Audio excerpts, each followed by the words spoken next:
Bank of Canada slashed the interest rates by 0.5% again. But today's video is not going to be a boring video on should you take a fixed or a variable. This video is going to unearth some things that are completely hidden to the normal market. We'll talk about the impact of stock market on the fixed rates and why variable might come out a little bit ahead in the next couple of years. So let's get started.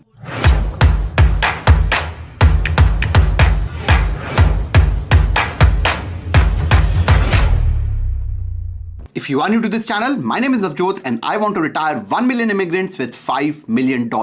And if you want to join this mission of mine, all you need to do is subscribe to the channel and I'll make sure that I make amazing videos just like this one that will make you and me a lot of money. Now in today's video, we'll be talking about variable rates coming down. We all know about this. This has been happening for quite a while now, which is a pleasant surprise. However, a lot of people think that fixed rates will also come down. I get many calls when the variable rate is slashed by Bank of Canada that, oh, my fixed rate will come down or not. Oh, can I get a better fixed rate now? And that's exactly something that is not a like-to-like comparison. In fact, there's a lot of evidence that we'll talk about where fixed rates in fact go up when the variable rate comes down because there are other market factors that determine what the fixed rates will do. We'll talk about that. We'll also talk about what happens before a stock market crash and why I feel, and it's not just me saying, we'll be talking about an indicator which was made by Warren Buffett and why he feels that the stock market might crash. And finally, I'll be connecting the stock market crash with the fixed versus variable debate that has been happening for a long time. A lot of my clients are asking this, and how can stock market impact your decision? We'll talk all about that. So first, Bank of Canada cuts into key interest rates to 3.75%. We'll talk about what key interest rate means, but this is the fourth successive interest rate cut that they have made, and this is by far the biggest, 50 basis points. This is followed by 50 basis points that US did, and Bank of Canada has made it abundantly clear that they'll continue to cut interest rates because the inflation numbers are coming in really good. They were 1.6% earlier.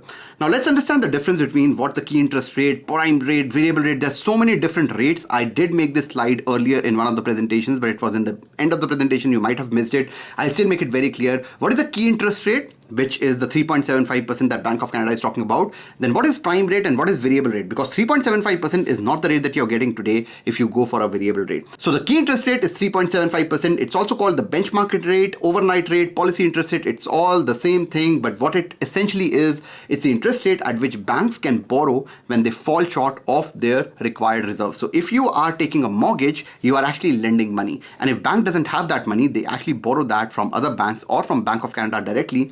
And they pick that money at an interest of 3.75%. After that, the prime rate is usually 2 to 2.25 to 2.2% in this case, higher than the key interest rate. And the reason why the prime rate is higher is because the 2.2% gap between the prime and the key interest rate covers the cost and margins for the bank, because bank also needs to operate and banks never lose money and they need to be profitable.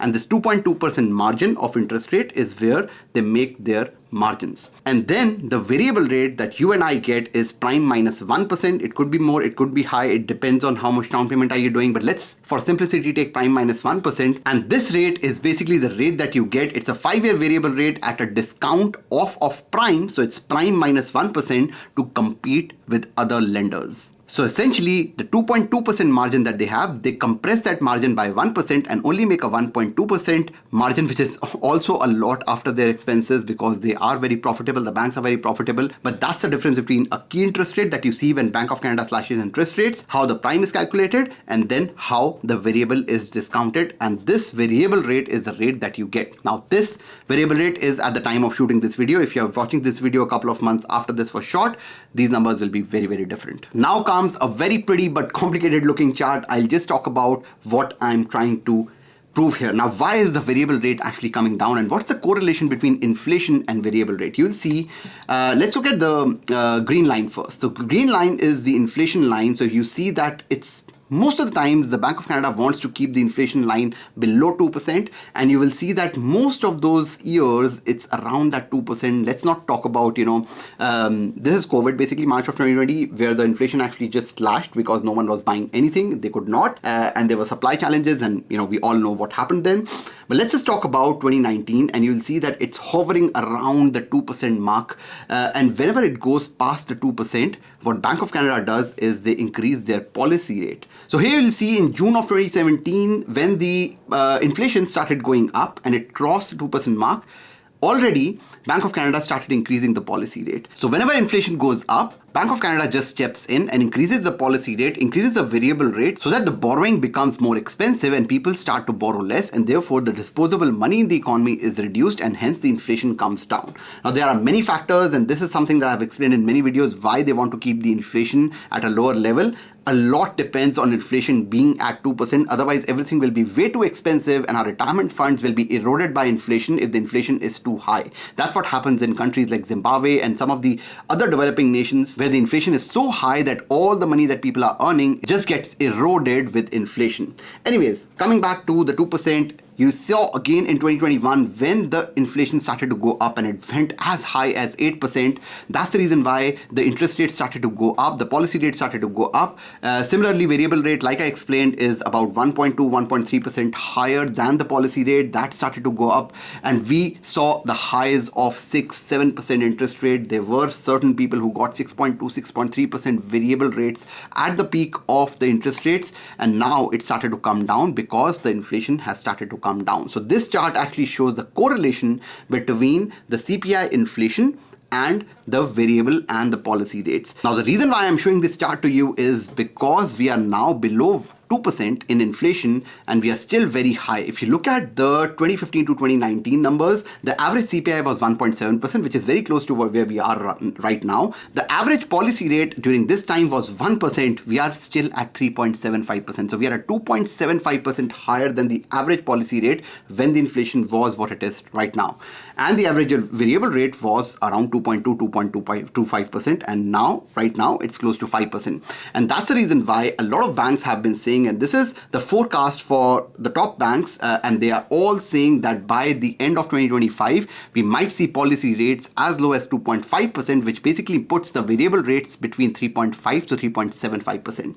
Now, all these banks were actually saying that we'll hit the 3.75%. For example, RBC said that 3.75% policy rate will be hit in Q1 2025. They were completely wrong. We are already at 3.75% in October. So there's a very high chance that we will beat these estimates. And I think TD and CIBC are probably the closest to where we will be with the pace that Bank of Canada is cutting interest rates and with the way the inflation is responding to all these interest rate cuts. So I'm pretty sure that we will be around the 3.5 to 3.75 mark. And that's not a surprise. If you look at the last 20 years minus the COVID years until 2019, the variable rate average is 3.71%. And if you look at the last 30 years, the variable rate average is close to 3.4 to 3.5%. So I'm pretty sure we'll land on the average of the last 25 to 30 years, which is around the 3.5 to 3.75% mark. So these are all the estimates from the top banks, and we are pretty much on track to hit these by end of 2025. So the variable rates are coming down. Will it mean that the fixed rates will also come down? And the answer is no. But first, let's understand the history of fixed and variable rates.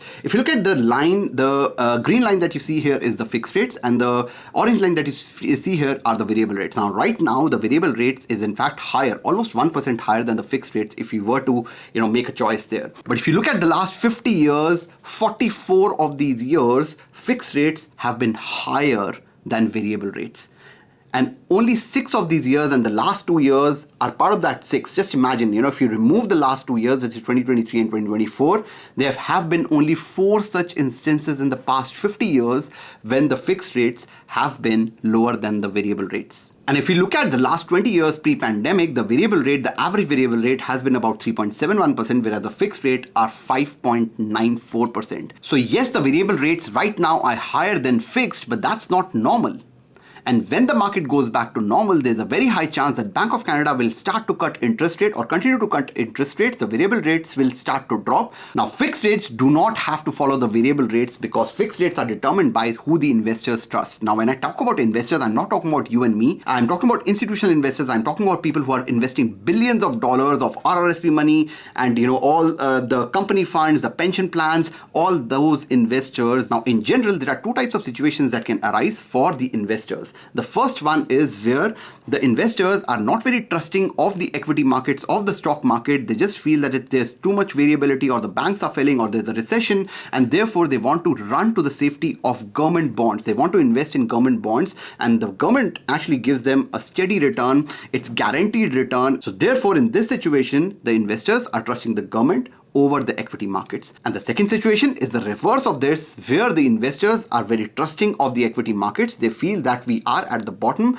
or they feel that the bull market will continue. The market is looking really nice, and therefore it's not like the government bonds are not they give steady returns all the time, but just that there's a better alternative to make higher returns, and that's the second situation that we have. And the first situations, what happens is investors prefer to invest in the bond market. When they invest in the bond market, the bond prices go up. And when the bond prices and the demand for those bonds go up, the bond yield or the return of that bond comes down. When the bond yield goes down, the fixed rates also come down. On the flip side, when the equity markets are more trusting or they are more bullish than the government bonds, investors prefer to invest in the equity markets. Demand for bonds decreases, therefore the return on bond increases, and therefore the fixed rates go up. And like you can see, I've not talked about the variable rate at all here. And the reason is, even if the variable rates are coming down, there is still a chance that the stock market actually continues to stay bullish, which is exactly what is happening right now. And therefore you don't see the fixed rates going down with the same pace as that of the variable rate. We'll talk about that in a bit, but let's take some examples. During the 2008 subprime crisis, you see the bond yields actually going down, and the reason is because there was a subprime crisis, banks were failing, people were defaulting on their loans, and investors were trusting more on the bond market. They started investing in government bonds, and the yield reduced, and therefore the fixed rates actually came down during the subprime crisis. Same thing happened during the oil crisis, same thing happened during recession and COVID. Whenever there's a problem in the equity markets, people rush towards the bond market, and that reduces the fixed rates. But the reverse happens when there's a bull market, and you'll see that the bond yields actually go up because the demand for bond is reduced. People are investing in other alternative sources which are actually giving them more returns. Similar thing happened during, just post-pandemic, when they printed so much money, people invested so much into crypto stocks. Obviously, the institutional investors, less of them, I'm hoping, were investing in these asset classes, but a lot of them were investing in the stock market. Stock market peaked during, around that time, 2021, 2020, early 2022, and there was a bull market, and therefore we saw the fixed rates actually going up. So a lot of people thought that variable rates are going up and therefore the fixed rates are going up. That's not it. The reason was simply that the investors did not trust the government with all that was happening in the economy. It was in deep shit, and therefore investors just invested in the stock market and other alternative sources instead of investing into the bonds, and therefore the bond yields started to go up and the fixed rates started to go up. I hope I did not confuse you. Anyways, let's zoom into the last 4 rate cuts. So I have done this entire bond deal exercise for 2024. So this is from January of 2024 all the way to now, which is right now. And we look at the last 4 rate cuts. In June 5, there was a rate cut of 25 basis points. And then in July, there was another 25 basis points. Then in September, there was another 25 basis points. And then in October, which is a couple of days ago, there was a 50 basis point cut. And you'll see that despite these rate cuts, and this is a successive rate cut, this is a 4th successive rate cut, the rates have come down by 1.25%, and still you see that the fixed rates are actually going up and down a lot. In fact, if you look at the first rate cut when it happened, we are at a much higher bond yield right now than we were when the interest rates were high. So clearly, it's not the rate cuts that are impacting the fixed rates. So what is it that is impacting the rate cuts? Now let's talk about these declines in bond yields. Now this is the time which is late May, early June, when the investor reports were coming and the reports were not looking very good. The manufacturing data came in and that was actually very, very low, and the investors did not feel that the market is going anywhere, and they felt that the demand will be lower and therefore the consumption is lower, and therefore they started to go towards the safety of the government bonds, and that's where this particular market declined. The stock market actually plummeted by almost 2-3% in the space of 7 to 8 days.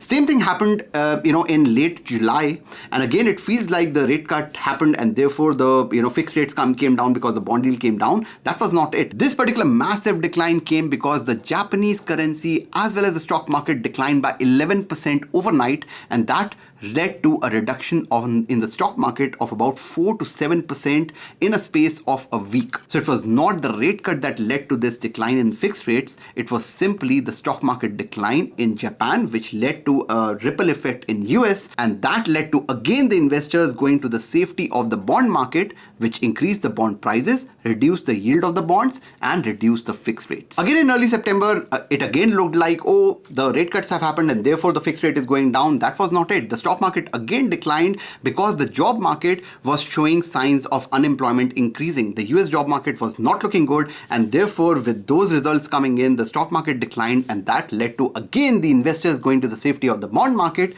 and hence the fixed rates and the bond yield reducing. And again, if you look at early October, this was what happened on 11th of October. This was announced that TD is fined $3 billion US for the money laundering case, which is a historical thing for TD. TD is really struggling with this particular I would almost want to call it a scandal.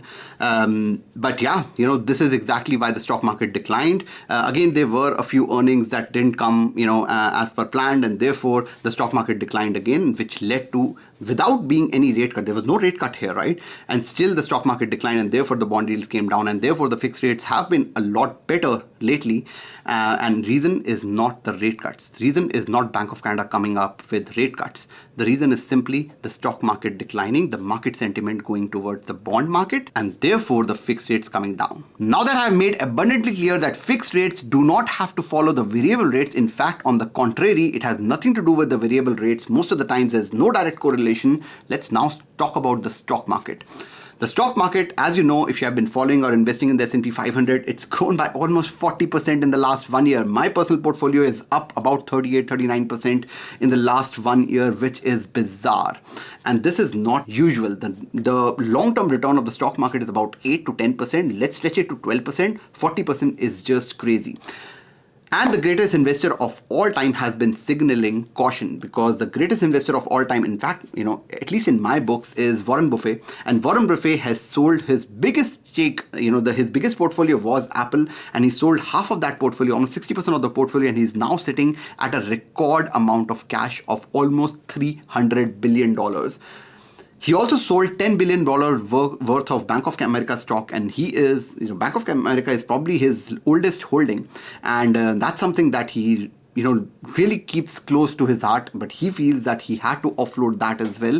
And in his years of stock investing history, he has never been sitting on this much cash. Now you might ask, why is that happening? Why is he offloading so much stock? Is the stock market going to collapse and he's trying to buy something at a much cheaper value?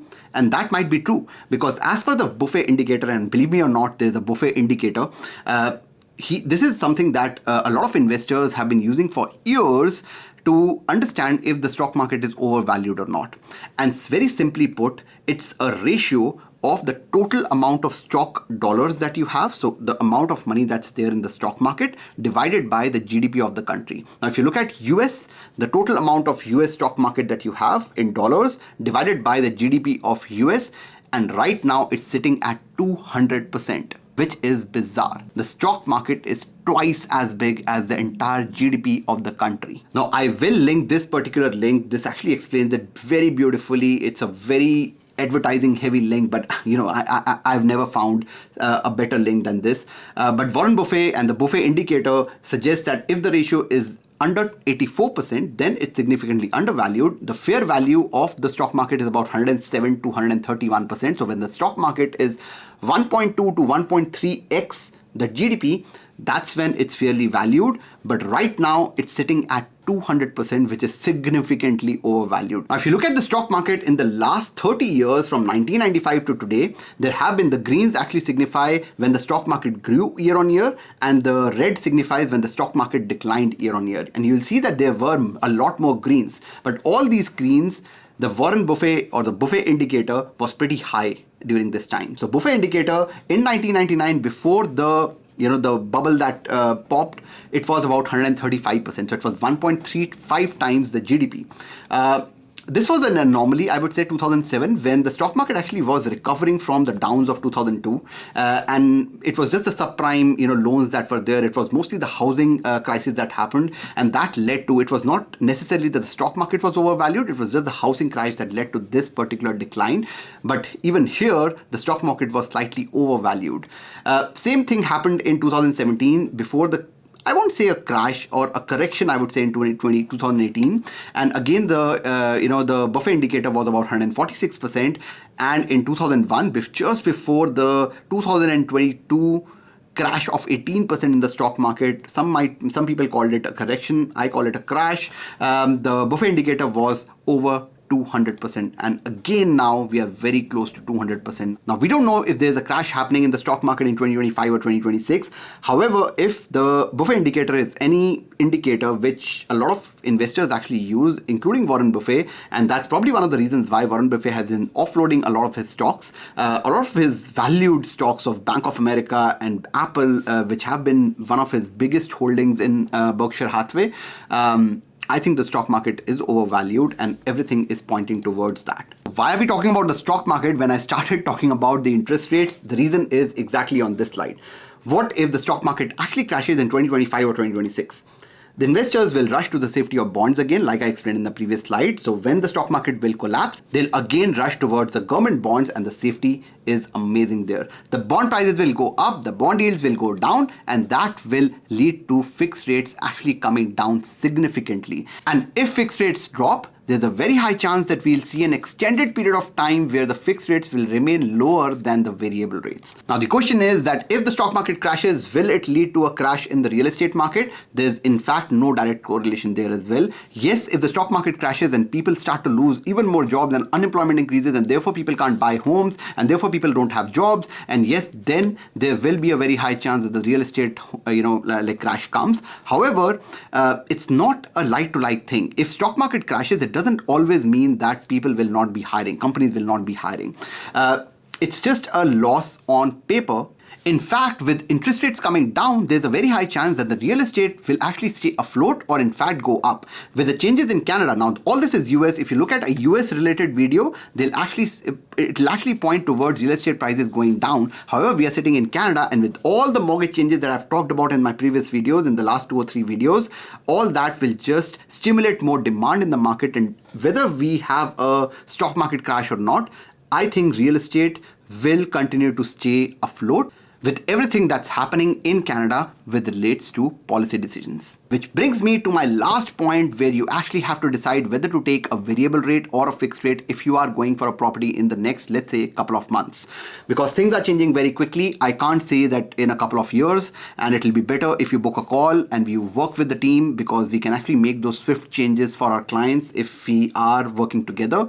But let's just do the maths on whether you take a variable or a fixed rate. Now let's assume that you take a 3-year fixed rate of, let's say, 4%. You're taking and now again, these interest rates can vary depending on your profile and the amount of down payment that you're making. I'm just taking 4% for easy numbers. Now 4% on an $800,000 loan for 25 years, the mortgage payment comes to about $4,208, and that will remain the same for the course of 3 years, and you'll be paying almost $151,000 or $152,000 worth of interest plus principal during the course of these 3 years. Now let's compare this with the variable rate. Now if you go for a 5-year variable rate, it will be sitting at about 4.95% right now. For easy numbers, again, I'll take 5% so that the gap between these two is 1%.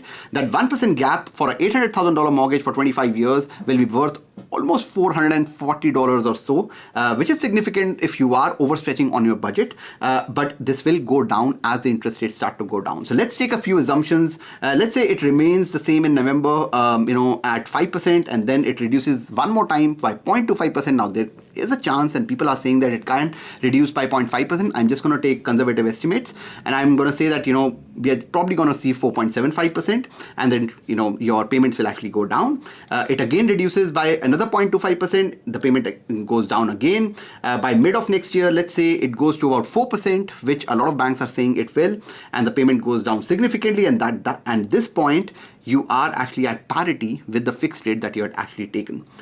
Let's say in the second half of 2025, it actually goes down to 3.75%, followed by 3.5%, where the payment is now significantly lower than if you had taken a fixed rate right now. And during the course of these 3 years, if you do a like-to-like comparison, there's a very high chance that you'll probably be able to save about $3,000 in interest. Now, $3,000 of interest in 3 years is actually not very significant. It is less than $100 a month. But again, savings are savings. However, the savings actually can be tripled from here if you do this very strategically. And that's the reason why I'm very close to my clients right now, because I know the point where the variable rates can actually be changed to fixed rates. And if you do that, you can actually save thousands of dollars of more interest during the course of these 3 years. Let's assume that you take a variable rate right now at 5%, and it just goes with the market.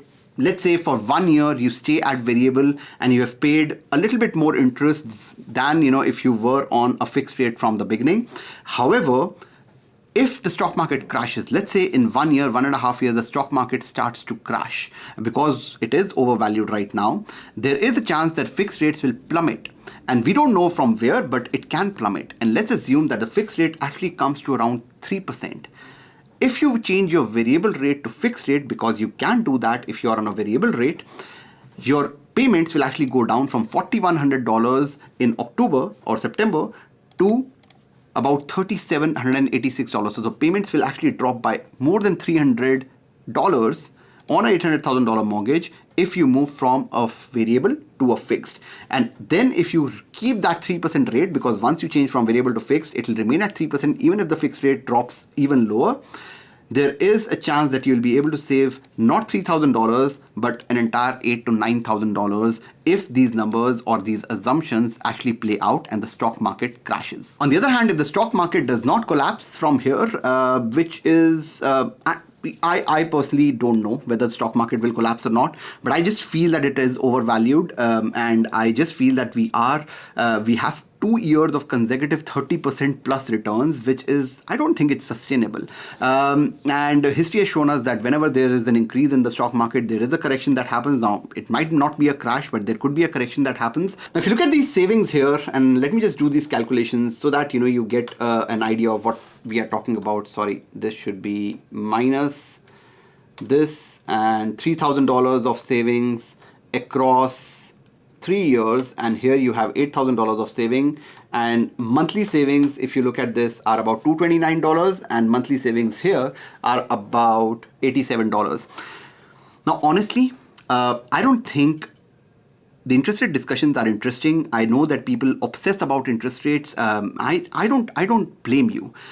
But do you really feel that $8,000 of difference in interest is the reason why you go for a fixed rate or a variable rate? I really feel that $8,000 is nothing. It's not going to make you a millionaire. Yes, of course, you can invest the $229 every single month or the $8,000 and you invest it, keep it invested for 30 years. And yes, the money will, like 4 times, 5 times, but that's not going to make you a millionaire. So interest rate discussions are interesting to have. These discussions are top of our minds, but I don't think we should base our real estate decisions based on these interest rate calculations. We should not obsess over it. I'm pretty sure there will be people who will be say, oh, can you share this sheet? This sheet is very much point in time. I don't think it will be helpful if I share that.